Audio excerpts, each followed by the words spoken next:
শুভ সকাল বন্ধুরা, তোমাদেরকে জানাই সঙ্গীতম ক্রিয়েশনে স্বাগত। আজ আমি অনেক সকাল সকাল উঠে পড়েছি, প্রায় 5:30 নাগাদ। উঠেই একটু ফ্রেশ হয়ে আমি চলে এলাম আমাদের মন্দিরে, অর্থাৎ বারোয়ারি তলার মন্দিরে, গোপেশ্বর বাবার মন্দিরে প্রণাম করতে। তো ভিডিও শুরু করার আগে আমি তোমাদেরকে আগে গোটা মন্দিরটা দেখাতে চাই।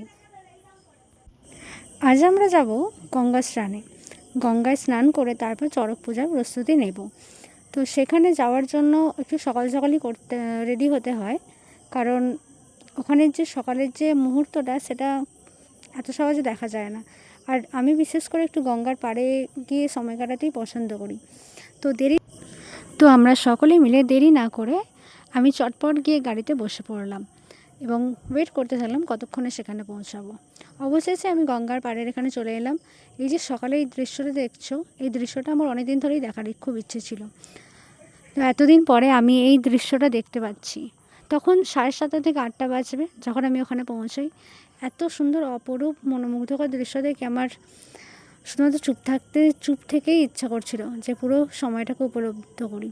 আর এই যে মন্দিরটা দেখছো, এই মন্দিরেই আমরা আজ সন্ন্যাস গ্রহণ করব, অর্থাৎ উত্তরীয় নেব। এটা হলো বাবার মন্দির। সকলকে আমার ভিডিও দেখার জন্য অনুরোধ করলাম এবং পাশে থাকার জন্য অনুরোধ করলাম। সবাই সুস্থ থেকো, ভালো থেকো। নমস্কার।